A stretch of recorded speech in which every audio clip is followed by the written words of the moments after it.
We begin on the baseball diamond where the Yankees are clinging to a playoff spot following Wednesday's 8-2 loss in Oakland. The A's moved within 3.5 games of the Yankees for the top AL wild card, also remaining 3.5 back of the AL West leading and defending champion Houston Astros. Aaron Judge took soft toss swings and hit off a tee Wednesday. He also did base running and outfield work as he works his way back from breaking his right wrist July 26th. He will continue a similar rehab through the weekend. Injuries have really cost the Yanks. Shortstop Didi Gregorius sidelined with a bruised left heel. He hurt August 19th in a collision with Toronto's Kendrys Morales. Beating out an infield single, had another good day of baseball activity, and the plan is to activate him tonight at Seattle. The Pinstripers open a weekend series in Seattle. After visiting a neurologist this week to better understand his lingering post-concussive symptoms, Yankees outfielder Clint Frazier's season is effectively over, according to manager Aaron Boone.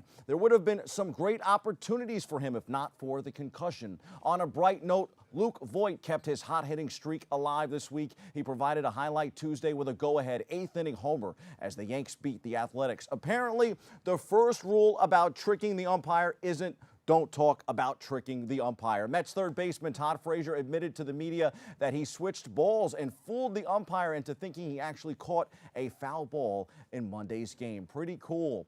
On the gridiron, the champion Philadelphia Eagles and Super Bowl contender Atlanta kick-started the season Thursday night. The Eagles' D was great in an 18-12 win. G-men opened the season Sunday at MetLife Stadium. Giants' Odell Beckham Jr. insists he won't let Jaguars cornerback Jalen Ramsey get into his head this week. How personal does Ramsey's trash talking get? What does Odell do that others don't? Who wins the matchup? You'll have to tune in on Sunday to find out. Rookie Sam Darnold will get his chance to live up the dream in the NFL when he takes the field as the Jets starting quarterback on Monday night against Detroit. Josh McCown's $10 million salary looks gaudy for a backup, but it could be worth it if he proves to be an effective mentor for Sam Darnold. The Jets have added Davis Webb to their practice squad after the former third-rounder surprisingly got cut by the Giants last Sunday. Time for some quick hitters from around the world of sports. Serena Williams is heading back to the U.S. Open final. She reached her 9th final at Flushing Meadows and 31st at all Grand Slam tournaments. With one more victory, Williams will earn her 7th U.S. Open championship and her 24th major singles trophy. Williams already owns the mark for the most in the half-century professional era. On Saturday, Williams will face number 20 seed Naomi Osaka, a 20-year-old who is the first Japanese woman to reach a Grand Slam final. On the links, Tiger Woods played his first 9 holes in 29 strokes. He hit 16 greens in regulation and shot 8 under par 62 in the first round of the BMW Championship. It was just the 4th time in 17 tournaments in 2018 that Woods opened with a round under par. From the WNBA hardwood, Washington and Seattle are set to meet in the finals. Series opens this Sunday. Nike is doubling down on its investment in Colin Kaepernick, the world's largest shoe and apparel brand, which got the attention of the world by utilizing the quarterback turned activist, and advertisements published on social channels debuted a Just Do It commercial during the NFL's regular season opener. The ad is voiced by Kaepernick and features him along with NBA star LeBron James, tennis champion Serena Williams, New York Giants wide receiver Odell Beckham Jr., and of course many others. For boxing fans, the 147-pound welterweight division is in many ways the sport's top division these days, and Saturday night sees a pivotal fight there when Denny Garcia faces Sean Porter. The fight is for the vacant WBC welterweight title last held by Keith Thurman. The fight airs on Showtime with a fight time of 9 p.m. Eastern Time. Garcia versus Porter headlines a triple header that night. In motor racing, defending Brickyard 400 winner Casey Kane will not compete this weekend because of what his race team says is lingering effects from extreme heat exhaustion. Kane was taken to the Infield Care Center after the 500-mile race at Darlington Raceway last weekend to be treated for symptoms of dehydration.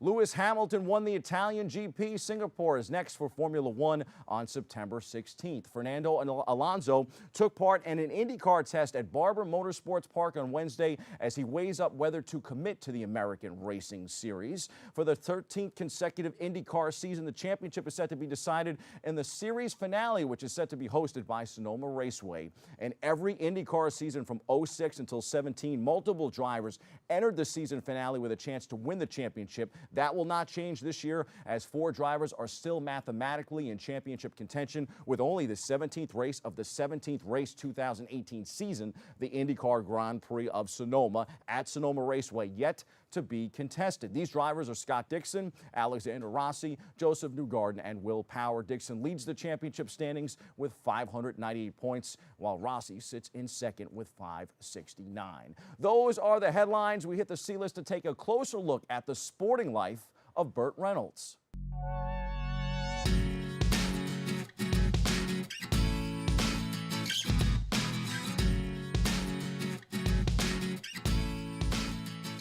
Legendary actor Burt Reynolds may be known for his roles on the silver screen, but he actually enjoyed a pretty cool life in sports, too. A one-time Florida State running back and ardent Seminoles fan, he was mourned and remembered by sports personalities after his death Thursday at the age of 82. Reynolds played halfback at Palm Beach High School, where his teammate was future New York Yankees manager Dick Howser, before going to Florida State in 1954 on a football scholarship.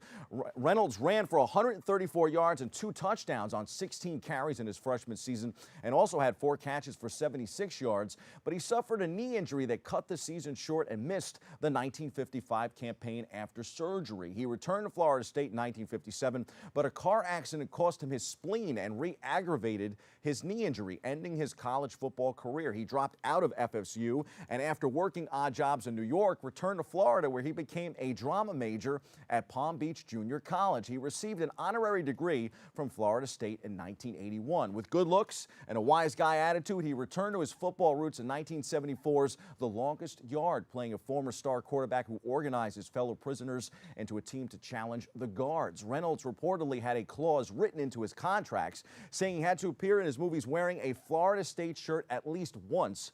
He appeared in additional sports-themed films, including Driven. Reynolds is a member of the Florida State Hall of Fame, and an athletic dorm once was named after him. He remained good friends with former FSU coach Bobby Bowden and joined the coach for many years on a weekly television show. Later, he was part owner of the USFL's Tampa Bay Bandits, who took their name from his most famous role in Smokey and the Bandit. He and Hollywood stuntman Hal Needham were also co-owners of Mach 1 Racing, a NASCAR Cup Series team that won races with driver Harry Gant. Here's to the Bandit and his life in film and in sports. He will be missed. That's your sports. I'm Bobby C.